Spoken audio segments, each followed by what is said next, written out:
Il existe une réalité silencieuse, une guerre invisible qui se déroule pendant que vous vivez votre routine, pendant que vous travaillez et surtout pendant que vous dormez. Combien d'entre vous ressentent des douleurs que les médecins n'arrivent pas à expliquer?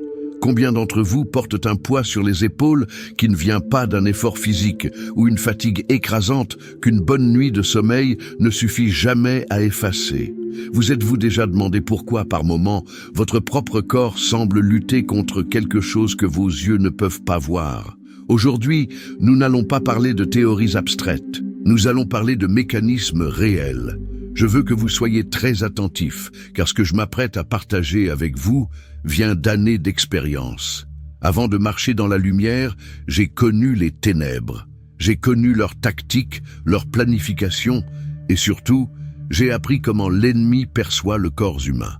Il y a un aspect très peu compris du combat spirituel. Le corps physique peut devenir un point d'accès pour des attaques lancées à distance. Mon objectif avec cette vidéo n'est absolument pas de vous effrayer. La peur paralyse, et mon travail ici est de vous apporter la compréhension, car c'est la compréhension qui libère. Le message fondamental que je veux graver dans votre esprit dès maintenant est celui-ci. Lorsque vous comprenez comment ils attaquent, vous cessez d'être une cible facile. Ce soir, je vais vous révéler comment la sorcellerie opère à distance contre votre santé physique et le plus important, comment vous allez blinder votre corps dès aujourd'hui. Avant d'entrer dans les profondeurs de ce sujet, je veux que vous sachiez exactement ce que vous allez obtenir ici.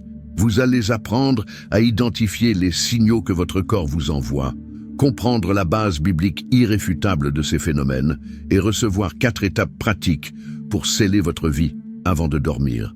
Si vous valorisez ce type de connaissances, si vous voulez être armé pour la guerre spirituelle, laissez déjà votre j'aime sur cette vidéo.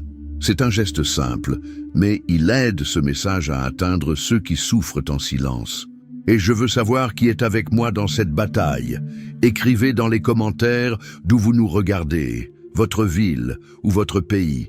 C'est toujours une immense joie de voir l'armée de Dieu se lever aux 4 coins du monde. Si vous êtes prêt à découvrir la vérité, écrivez simplement « Je suis prêt ». Commençons. Partie 1. Le fondement biblique de l'attaque à distance.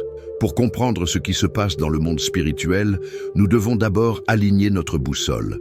Beaucoup de gens, y compris des chrétiens sincères, pensent que parler d'attaques à distance relève de la superstition ou du folklore. Mais la Bible, qui est notre règle de foi et notre manuel de guerre, n'a jamais ignoré cette réalité. Au contraire, elle nous donne la cartographie exacte de ce fonctionnement. Il est impératif que vous compreniez ceci. Le monde spirituel n'est pas limité par la géographie. La distance physique, les kilomètres, les frontières, les murs de votre maison ne signifient rien pour une entité spirituelle ou pour une projection maléfique. Regardons ce que nous dit l'apôtre Paul dans Éphésiens, chapitre 6, verset 12. La parole est claire. Nous ne luttons pas contre la chair et le sang, mais contre les principautés, contre les puissances, contre les esprits méchants dans les lieux célestes. Si la lutte n'est pas charnelle, cela signifie que l'attaque primaire est invisible, mais son impact est, lui, bien visible. Où frappe-t-il? Il frappe votre vie, votre esprit et très souvent, votre corps. Mais je veux attirer votre attention sur quelque chose d'encore plus précis. Le psaume 91, ce texte puissant que beaucoup récitent par cœur, mentionne spécifiquement qu'il ne faut pas craindre la flèche qui vole de jour. Arrêtez-vous un instant sur cette image. Une flèche est une arme de longue portée. Celui qui tire une flèche n'a pas besoin d'être collé à vous pour vous blesser. L'archer est loin, caché, mais le projectile voyage avec une intention destructrice jusqu'à atteindre sa cible. Dans le combat spirituel, ces flèches sont des projections, des malédictions, des sorts envoyés pour causer des dommages sans aucun contact physique direct. Nous avons aussi l'exemple classique dans le livre des Nombres, chapitre 22, avec l'histoire de Balaam. Le roi Balak a engagé le sorcier Balaam pour maudire le peuple d'Israël. Observez bien la stratégie. Balak n'a pas demandé à Balaam de descendre dans la vallée et de se battre avec une épée. Non. Il voulait une malédiction à distance. Il voulait que Par des paroles et des rituels faits au sommet d'une montagne, le peuple en bas, dans la vallée, subissent les conséquences physiques et spirituelles. Cela prouve que l'intention de causer du tort à distance est une pratique ancienne, documentée et réelle dans les Écritures. Pourquoi je vous dis tout cela? Pour que vous ôtiez de votre esprit l'idée que c'est le fruit de votre imagination. La Bible valide l'existence de l'attaque à distance, non pas pour que nous vivions dans la terreur, mais pour que nous sachions comment nous positionner. La parole n'ignore pas le mal, elle révèle comment le vaincre. Et c'est exactement ce que nous allons disséquer maintenant, le mécanisme. Partie 2, les mécanismes réels et les lignes d'accès. Maintenant que la base est posée, nous devons entrer dans la partie technique, dans ce que je voyais de l'autre côté, quand j'étais dans les ténèbres. Comment est-il possible que quelqu'un à des kilomètres de là puisse provoquer une douleur dans votre estomac, une paralysie dans vos jambes ou une pression écrasante sur votre tête? Comprenez bien ceci. Les attaques à distance ne touchent jamais le corps physique directement dans un premier temps. Elles ont besoin de points d'accès. Imaginez que votre corps est une forteresse. Pour que quelqu'un y pénètre, il a besoin d'une porte, d'une fenêtre entrouverte ou d'une faille dans la muraille. Dans le monde spirituel, nous appelons cela des lignes d'accès. La sorcellerie et l'occultisme opèrent toujours par la légalité et la connexion. Ils cherchent une fréquence, une signature spirituelle que vous émettez. Je vais détailler pour vous les 4 principaux accès qui permettent à cette influence d'atteindre votre corps physique. C'est ici que beaucoup de gens se perdent, faute de connaissances. Le premier accès est la fatigue émotionnelle prolongée. Ne sous-estimez jamais cela. Lorsque vous êtes dans un état de découragement profond, de tristesse constante ou de stress chronique, vos défenses spirituelles baissent. Le découragement est une porte béante. L'ennemi sait pertinemment qu'un guerrier épuisé émotionnellement est un guerrier lent à réagir. Souvent, ce que vous pensez être juste une mauvaise passe est en réalité un signal lumineux dans le monde spirituel qui dit « Ici, il y a une brèche ». C'est par cette fatigue que la maladie spirituelle s'infiltre dans le corps. Le deuxième accès, ce sont les environnements spirituellement chargés. Parfois, vous fréquentez des lieux où vous ramenez chez vous des objets qui portent une atmosphère lourde. Ces environnements fonctionnent comme des amplificateurs de signal. Si votre maison n'est pas un lieu de paix, s'il y a des disputes constantes, des cris ou pire, des objets liés à l'idolâtrie, cela crée une piste d'atterrissage pour ces flèches qui volent de jour. Le corps réagit à l'environnement spirituel avant même que votre cerveau ne le comprenne. Le troisième mécanisme est le principe de la matérialisation. C'est peut-être le point le plus délicat. Vous avez sans doute entendu parler des poupées ou des objets de représentation dans le vaudou. Le principe n'est pas la poupée en elle-même, mais la connexion par sympathie. L'ennemi tente d'établir un point de contact en utilisant quelque chose qui représente la victime. Cependant, je veux proclamer une vérité puissante ici. Rien de tout cela ne fonctionne contre celui qui est revêtu du sang de l'agneau et qui vit dans la sanctification. Mais s'il y a une brèche, il tente de projeter des douleurs dans des zones spécifiques du corps pour simuler des maladies que la médecine n'arrive pas à diagnostiquer. Et le quatrième accès, peut-être le plus dangereux, est la vulnérabilité nocturne. La Bible dit dans Matthieu 13, 25 que, pendant que les gens dormaient, son ennemi vint, sema de l'ivraie parmi le blé et s'en alla. Pourquoi la nuit? Parce que c'est le moment où votre volonté consciente est éteinte, mais votre esprit, lui, reste éveillé. C'est durant le sommeil que beaucoup de semences de maladies sont plantées. Si vous ne priez pas, si vous ne protégez pas votre sommeil, votre corps reste exposé à un moment où vous ne pouvez pas vous défendre consciemment. La grande leçon de cette partie est la suivante. Le corps ne souffre que lorsque l'esprit perd sa vigilance. Ce n'est pas pour vous culpabiliser, mais pour vous réveiller. Votre intégrité physique commence par votre posture spirituelle. Partie 3. Comment les sorciers opèrent de loin. La stratégie. Je ne vais pas entrer dans les détails des rituels ici, car cela n'est pas nécessaire et ne vous édifierait pas. Mais je dois vous expliquer la stratégie, la logique militaire qu'ils utilisent pour que vous sachiez exactement contre quoi vous vous battez. Une attaque à distance n'est jamais aléatoire. Personne ne gaspille de l'énergie spirituelle sans une cible définie. L'opération se déroule généralement en 3 étapes très claires. La première étape est l'identification et le monitoring. Rappelez-vous de Balaam, observant Israël depuis le haut de la montagne. Avant d'attaquer, l'ennemi observe. Il cherche des modèles, des patterns. Ils observent votre routine, vos horaires et surtout vos réactions émotionnelles. Dans le monde spirituel, des esprits familiers tentent de tracer votre vie pour savoir où se trouve votre faiblesse. C'est pour cela que la vigilance est si importante. S'ils remarquent que vous vous mettez en colère facilement à 18 heures en rentrant du travail, c'est précisément là qu'ils vont concentrer leurs tirs. La deuxième étape est l'envoi dirigé. Une fois que la cible et la brèche sont identifiées, l'attaque est lancée. Ce n'est pas une flèche physique que l'on voit venir, c'est une influence, une oppression. Les formes les plus courantes de cette manifestation sont une oppression soudaine sur la poitrine, ce poids qui tombe de nulle part, un sommeil lourd et anormal, ce sommeil qui vous empêche de prier, des palpitations cardiaques sans raison médicale ou des douleurs qui surgissent toujours à la même heure. Remarquez la précision, c'est conçu pour vous mettre hors de combat. La troisième étape est la pression répétitive. La sorcellerie travaille par l'usure. Il tente de briser la résistance de la victime par la répétition. C'est cette migraine qui revient tous les mardis. C'est cette insomnie qui frappe tous les 3 jours. L'objectif est de vous faire accepter cela comme étant une partie de votre vie, comme si c'était votre normalité. Quand vous acceptez la douleur ou la maladie comme étant vôtre, vous arrêtez de lutter contre elle. Mais je déclare une vérité sur votre vie maintenant. La distance n'est pas une barrière pour le mal, mais elle n'est pas non plus une barrière pour Dieu. Ce qui empêche l'attaque, ce n'est pas la géographie, c'est la couverture spirituelle. Quand vous comprenez qu'ils opèrent ainsi, vous arrêtez de lutter uniquement avec des médicaments, bien que la médecine soit importante et bénie de Dieu, et vous commencez à lutter avec les armes spirituelles. Partie 4. Les signes pratiques que votre corps est attaqué.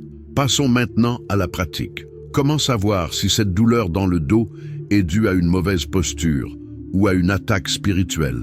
Comment distinguer la fatigue naturelle d'une oppression maléfique? Votre corps ne ment pas.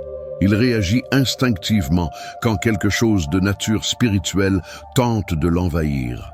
Prêtez une attention extrême à cette liste.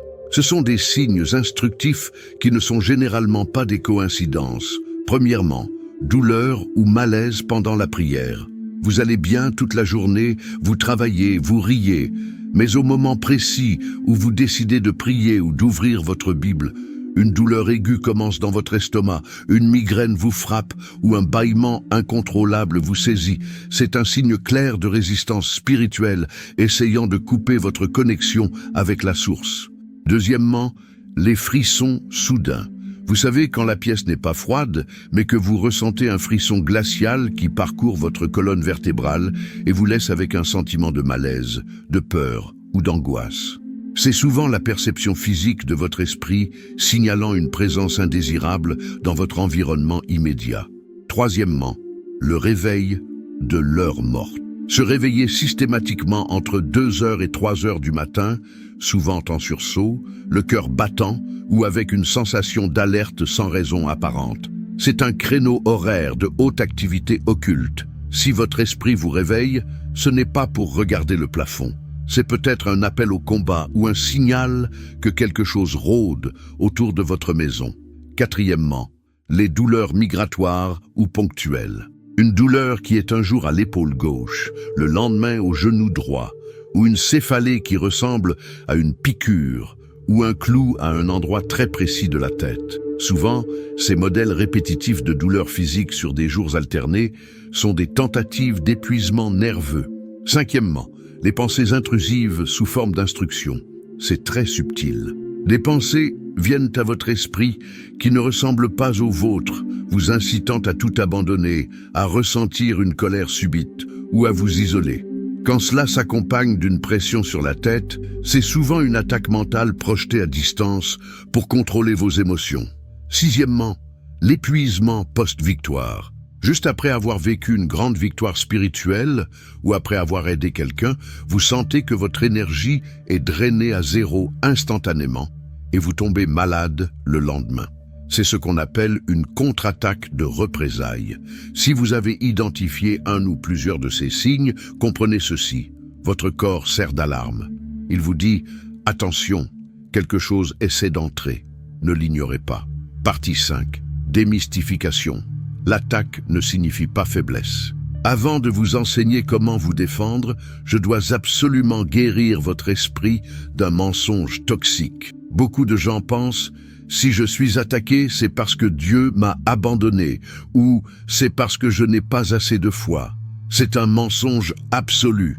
Écoutez-moi bien, les attaques ne signifient pas un manque de foi. Les attaques se produisent parce que l'ennemi perçoit un potentiel en vous. On ne tire pas sur une cible vide. Personne ne donne des coups de pied à un chien mort.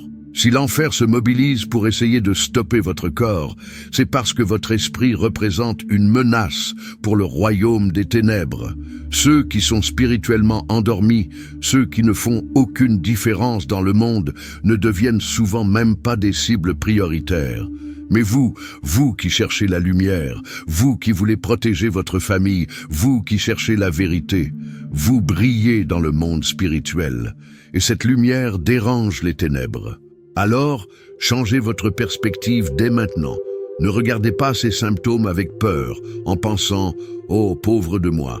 Regardez cela en face et dites « Cette guerre est la preuve que je suis encore debout. C'est le signe que je suis important pour le royaume de Dieu. » Ce changement de mentalité, c'est déjà 50% de la victoire.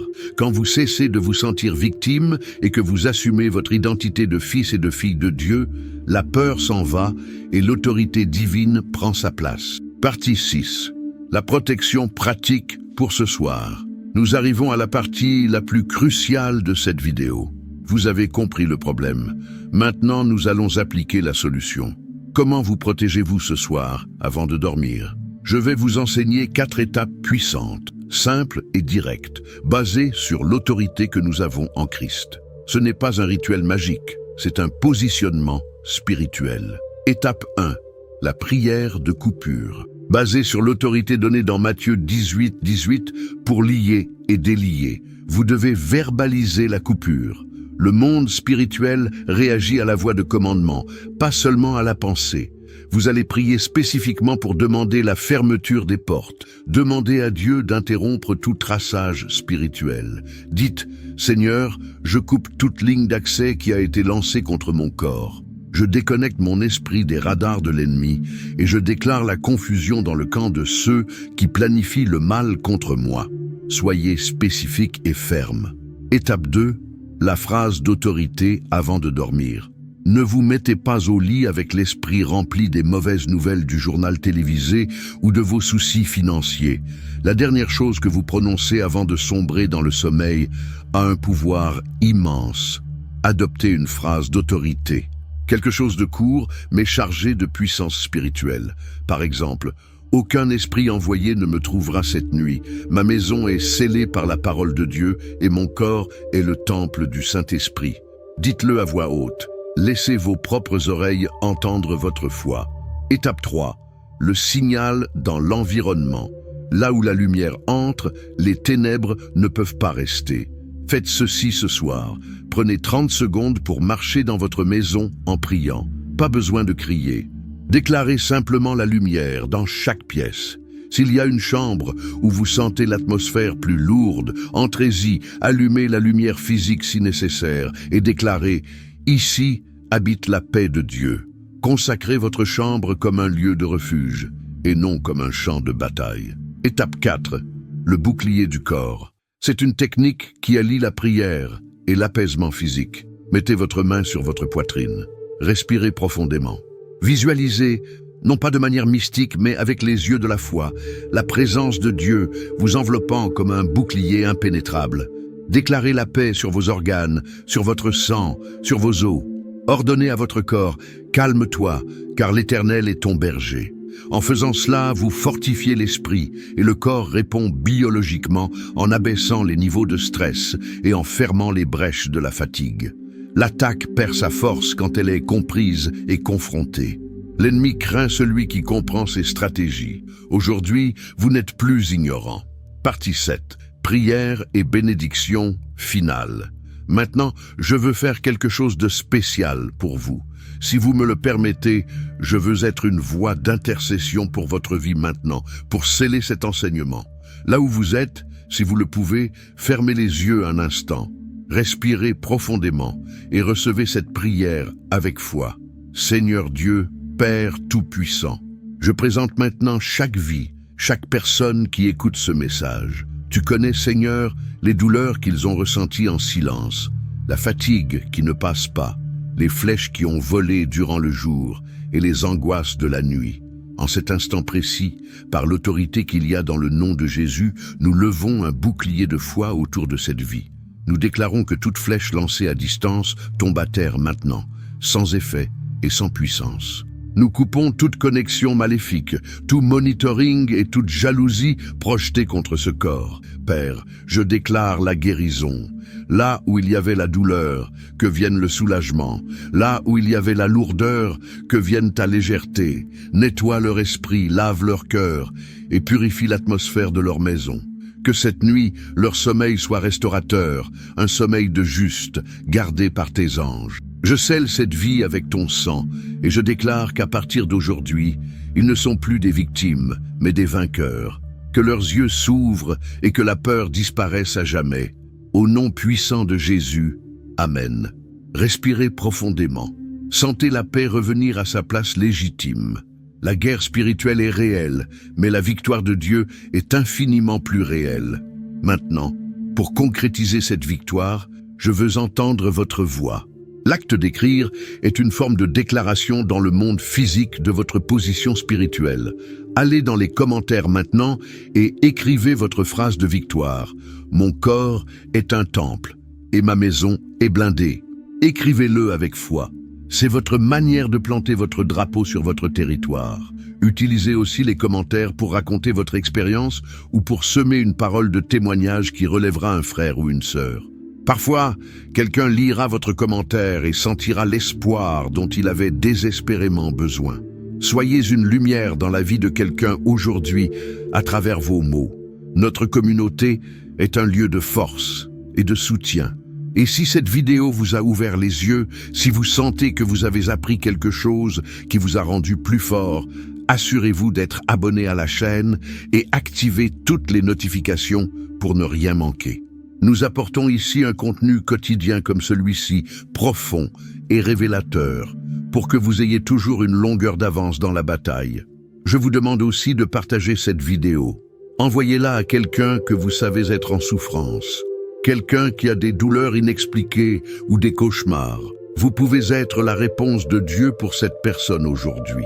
N'oubliez jamais, le corps qui a souffert aujourd'hui sera demain une arme de guerre redoutable lorsqu'il est éclairé par la vérité. Restez ferme, restez dans la paix et je vous retrouve très bientôt pour notre prochaine rencontre. D'ici là, que Dieu vous garde.